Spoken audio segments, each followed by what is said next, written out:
नमस्कार। विश्व समाधान मंच प्यारा उत्तराखंड में आपका स्वागत है। आज चर्चा का मुख्य विषय है, यहाँ भारत में एक तरफ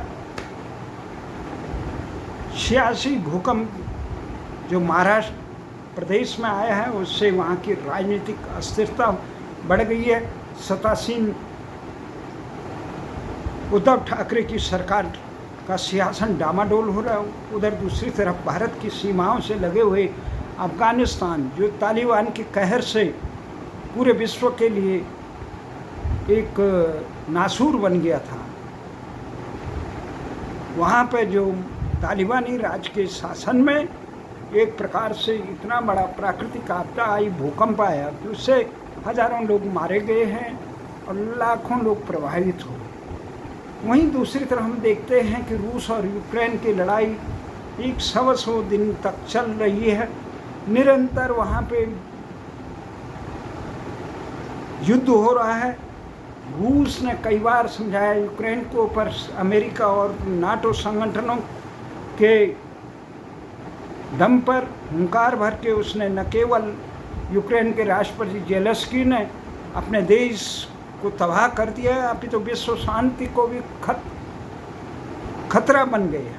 जिस प्रकार से नाटो और उसके मित्र देश रूस को चारों तरफ से घेरने की कोशिश कर रहे हैं, वहीं रूस ने बहुत साहसिक कदम उठाकर नाटो देशों के बनाए हुए इस षड्यंत्र को तहस नहस कर दिया। अब इसके बाद अब एक और संकट पूरे विश्व पे मंडराने लग गया है।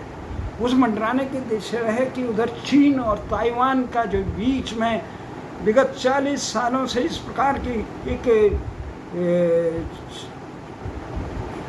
7 दशक से अधिक समय एक बहुत बड़ी त्रासदी जो दोनों देशों को भी कस है। चीन ये मानता है माओ से तुंग के बाद, माओ से तुंग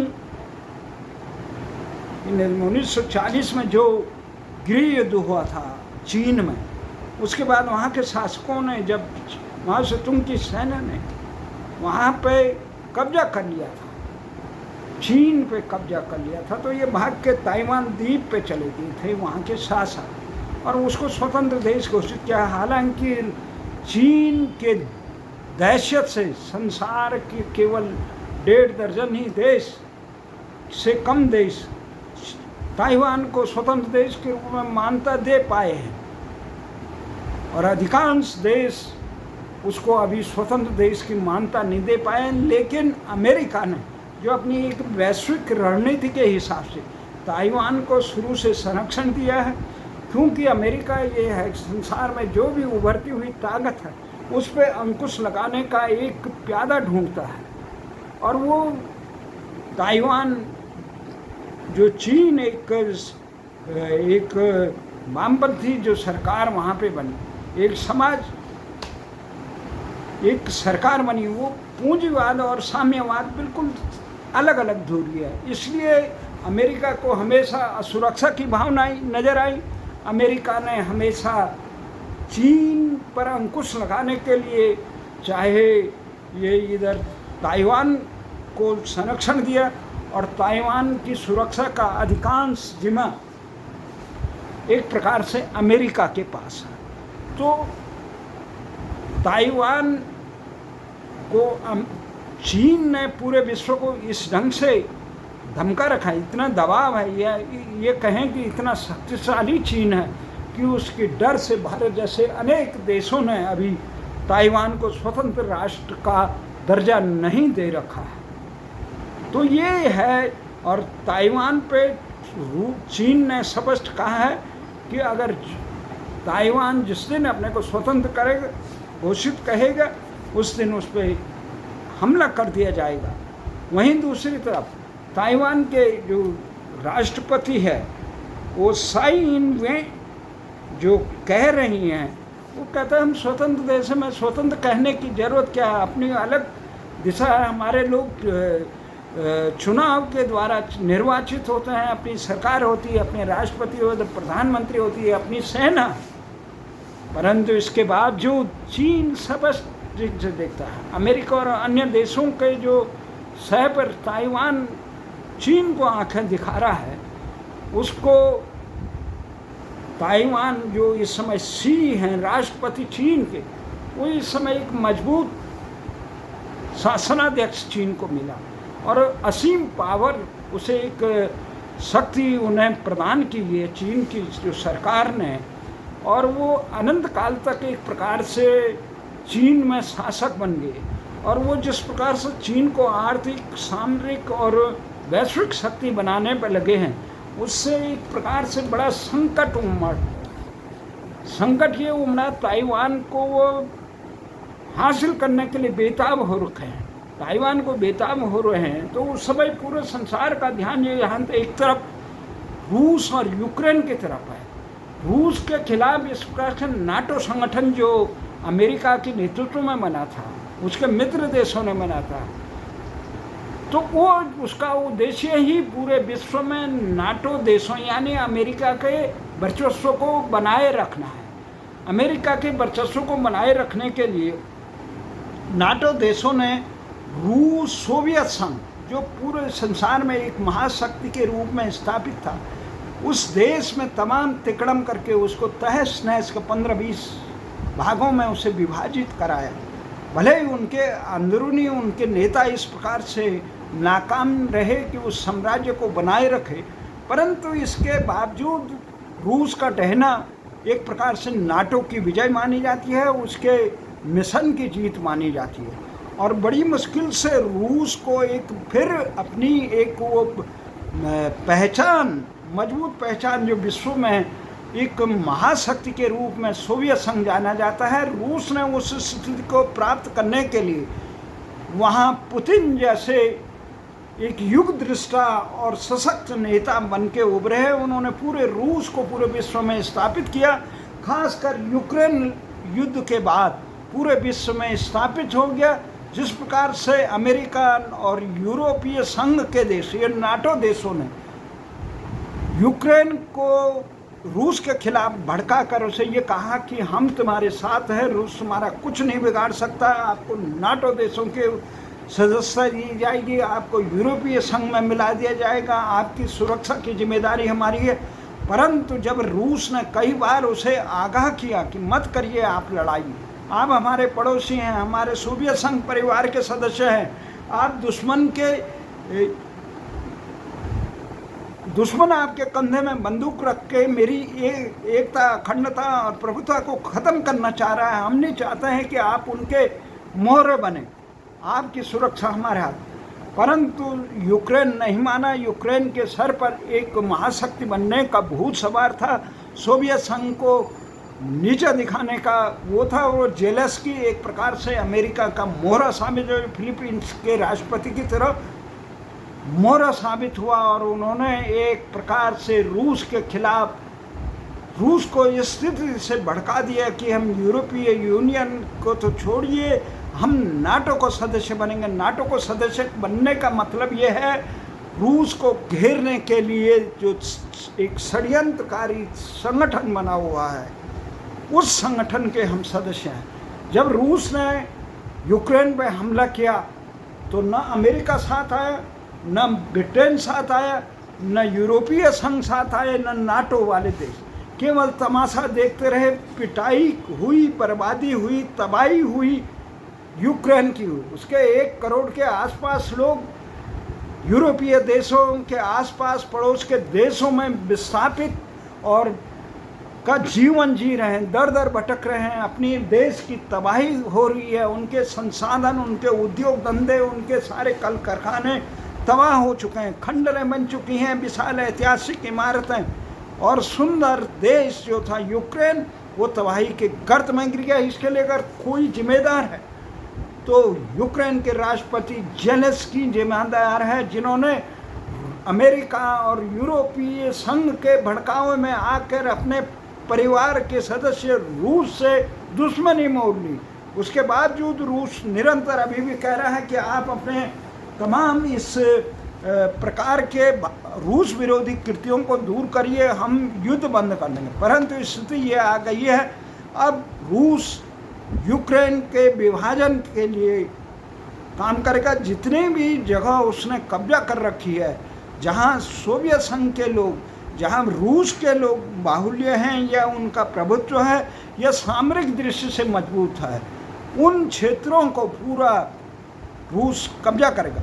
रूस के खिलाफ पूरा नाटो देश रूस पर हमला करने के लिए युद्धाभ्यास कर रहे हैं। वहाँ पे जिस प्रकार से वहाँ पे अन्य देश नाटो की मांग कर रहे हैं रूस के खिलाफ, तो उसमें रूस को मजबूती से इस प्रकार की ताकतों को जमीन दो। फिनलैंड से लेकर इतने जो देश हैं वो नाटो के साथ जाने की, इतनी तबाही के बाद नाटो के साथ जाने हैं। हंगरी जो है, पोलैंड जो है, तो ये एक प्रकार से जाने के लिए आए मर रहे हैं, तो एक प्रकार से अपने विनाश का आमंत्रण। ऐसी स्थिति में रूस के साथ जो देश खड़े रहे, उन्होंने निंदा नहीं की। यूक्रेन की जो हालत जानते हैं, जो नाटो के अत्याचारों को जानते हैं, किस प्रकार से नाटो पूरे विश्व की शांति, अमन, चैन पर ग्रहण लगाने का काम किया, तो उसलिए भारत सहित कई देशों ने रूस और यूक्रेन की लड़ाई में रूस की निंदा नहीं की।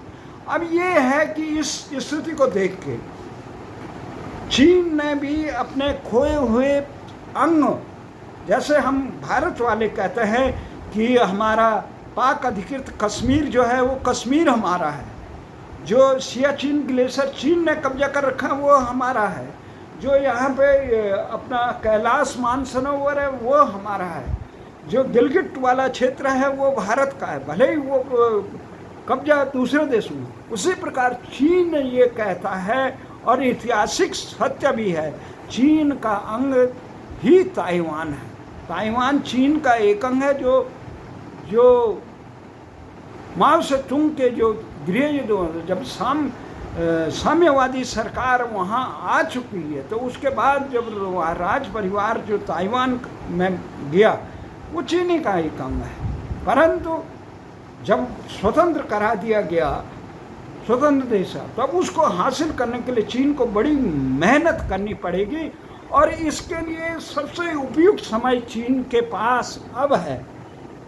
एक तरफ पूरा अमेरिका और उसका नाटो संगठन यूक्रेन के, रूस और यूक्रेन के युद्ध में जुटा हुआ है, वहीं दूसरी तरफ अगर चीन भी ये इस समय ये आक्रमण करता है, तो रूस का जो उन्होंने सहयोग किया इस लड़ाई में, रूस के साथ जो मजबूती से चीन खड़ा हुआ, उसे देखते हुए मुझे नहीं लगता है कि रूस और चीन के साझा हमले को, और उत्तर कोरिया, तो ये कई देश इस प्रकार के हैं जो रूसी खेमे में माने जाते हैं। तो इस प्रकार से एक प्रकार विश्व युद्ध हो जाएगा। और जिस प्रकार से अमेरिका में शासन है इस समय जो बाइडेन एक कमज़ोर नेता माने जाते हैं, जिस प्रकार से उन्हें घरेलू और विदेश नीति रही, उसमें अमेरिका की मजबूती वो नहीं दिखाई दी जो ट्रम्प के ज़माने में दिखाई देती थी, जो बुश के ज़माने में दिखाई देती थी। एक प्रकार से महाशक्ति के रूप में अमेरिका के हितों की रक्षा करने में जो बाइडेन असफल रहे। जो बाइडेन के असफल होने के कारण चीन का मनोबल ज़्यादा बढ़ा, और उसने जिस प्रकार से देखा कि अमेरिका ने पिटने के लिए यूक्रेन को छोड़ दिया, नाटो ने छोड़ दिया, साहस नहीं कर पाया कि उसके खिलाफ खड़े हों, और तमाम उस पर आर्थिक और सामरिक प्रतिबंध लगाए रूस पे। उसके बाद भी रूस ने जिस मजबूती से दमन किया यूक्रेन का, या इनको एक प्रकार मुंहतोड़ जवाब दिया नाटो और अमेरिका को, उसके बाद इसे लग गया, चीन का आत्मविश्वास बढ़ा, और चीन के आत्मविश्वास बढ़ने से उसे ये लगा किसी भी ढंग से हम ताइवान को कब्जा कर सकते हैं। अब उसने ये कहा गया है कि अभी तक ये खबरें आई कि चीन के राष्ट्रपति सिंह ने अपनी सेनाओं को ये निर्देश दे दिया है कि चीन के भूभाग पर वो हमला करें, और किस भूभाग को करें उसका निर्णय भी हो चुका है। अभी ये 23 जून को चीन में जो ब्रिक्स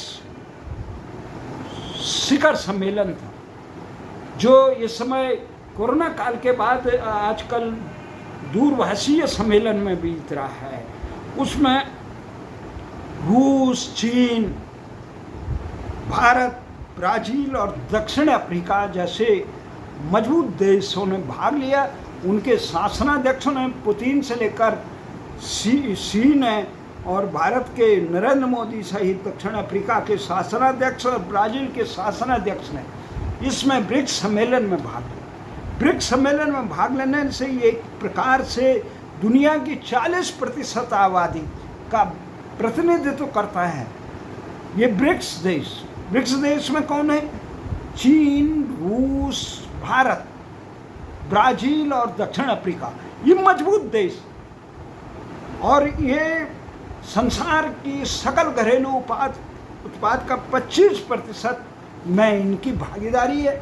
और इसमें ये सम्मेलन हुआ है जिसमें भारत के प्रधानमंत्री ने भी सहभागिता निभाई।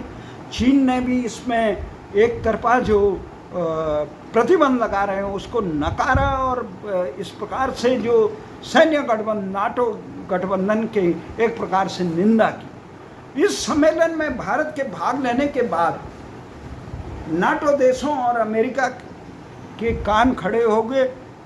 वो ये देख रहे थे कि जो मान रहे थे कि हम भारत अमेरिका के साथ चीन के खिलाफ खड़ा होगा, तो उन्हें संशय इसमें लग रहा है कि क्वाड का सदस्य होने के बाद जिस प्रकार से भारत बहुत रहस्यमय ढंग से, बहुत स्पष्ट रूप से अपने देश के हितों का वो कर रहा है, अमेरिका द्वारा तेल पर पाबंदी लगाने के बावजूद वो यूक्रेन लड़ाई के बाद रूस से कई गुना अधिक वहाँ तेल खरीद रहा है, चीन खरीद रहा है। खरीदने के लिए तो यूरोपीय यूनियन भी खरीद रही है, और अमेरिका भी अनेक चीज़ों की वहाँ से चीन से रूस से खरीदारी, पर वो दुनिया के देशों पे ऐसा प्रतिबंध लगा रहा है कि मत खरीदिए।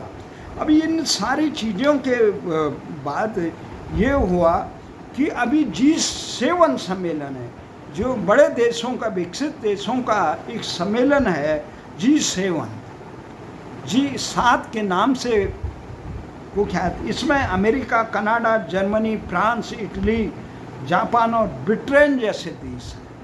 ये बड़े देशों का, जिसमें आर्थिक जो विकसित देशों का है, इसमें भारत को आमंत्रित किया गया। इसमें जर्मन ने भी किया है। जर्मन के ये 26 से 28 जून को जर्मन में होगा, एनोमा में, और इस सम्मेलन में भारत को भी आमंत्रित किया गया। ये जो सम्मेलन है ये संसार के कुल संपदा का 62%, ये G7 देश संसार की कुल संपदा का 62% संपदा पे, नेट एसेट्स पे इनका कब्जा है, और सकल घरेलू उत्पाद के 46% की भागीदारी है। एक मजबूत देश है। इसमें भारत को आमंत्रित किया गया है। अब भारत को आमंत्रित किया गया तो संसार में पाकिस्तान जैसे देश बहुत हैरान है कि भारत दोनों जगह से हाथों में लड्डू है। अमेरिका ग्रुप उसे बुला रहा है और रूस ग्रुप भी उसे बुला रहा है, चीन भी उसको बुला रहा है। चीन का बड़ा सहयोगी ये पाकिस्तान है। पाकिस्तान को ब्रिक्स सम्मेलन में नहीं बुलाया, भारत को बुलाया। आज भारत की महत्ता है। तो अब ताइवान के इसमें ये क्या होगा, ताइवान अभी उन्होंने इस समय अगर चीन अगर ये अवसर चूकता है, क्योंकि पूरी फौज, नाटो की पूरी रणनीति, नाटो इस प्रकार रूस के खिलाफ एक साझा अभियान चलाने से डर रहा है, एक प्रकार से कतरा रहा है, तो वो चीन के खिलाफ कैसे करेगा? चीन के खिलाफ करेगा भी तो रूस उसके खिलाफ यहाँ इधर अड्डों पे काम करेगा, तो कैसे ये वो करेगा? इस अवसर को चीन नहीं गंवाना चाहता है। शी के लिए एक बहुत बड़ा चुनौती है ताइवान को हासिल करना, और ताइवान की कुल सामरिक इस समय 21 लाख फौज है चीन की, संसार में सबसे बड़ी फौज, और ये अपने ताइवान के पास जो 3 लाख फौज है, 3 लाख के करीब फौज है, तो 12 गुना बड़ा सामरिक रूप से टोटल जो है 12 गुना बड़ा शक्तिशाली है चीन, उससे कैसे रक्षा करेगा ताइवान? ताइवान जो संसार के ये इलेक्ट्रॉनिक में चिप है, जो इलेक्ट्रॉनिक चिप, क्या संसार के कुल का आधा हिस्सा तो ताइवान सेव करता है। तो इस प्रकार ताइवान का जो एक प्रकार से आर्थिक महत्व है, उसे कैसे, अगर ताइवान पे लड़ाई अब 23 तारीख के बाद जीव सम्मेलन हो रहा है, उसके बाद चीन कब, अभी इसी हफ्ते चीन के जे 16 लड़ाकू विमानों ने, 2 दर्जन से अधिक लड़ाकू विमान चीन ताइवान के वायु सीमा का उल्लंघन किया। हालांकि चीन मानता है कि सारा उसका है, परंतु ताइवान नहीं मानता है चीन को, और वो पूरा जो दमखम है अमेरिका पे है। अमेरिका ने चीन पे दबाव डालने के लिए क्वाड का भी किया, जिसमें ऑस्ट्रेलिया, जापान, भारत जैसे देशों को शामिल कर रखा है। तो उन देशों का भी ये है कि चीन का जो एशिया प्रशांत, हिंद प्रशांत समुद्र से लेकर जापान के साथ से लेकर ऊपर कोरिया के साथ से लेकर कई और ताइवान के साथ जो वो है, उसके खिलाफ एक मजबूत ताकत को एकजुट करके चीन पे दबाव डालने का देखना है। चीन इस दबाव में कहाँ तक सफल होता है। चीन के इस दबाव में सफल, अगर चीन इस अवसर को गंवाता है तो उसके लिए भविष्य में बड़ा संकट वाला होगा कि आने वाले समय में विश्व की रणनीति कैसे बदलती है, विश्व के समीकरण, देशों के समीकरण आपस में कैसे बदलते हैं और स्थितियाँ किस प्रकार से भिन्न रहती हैं।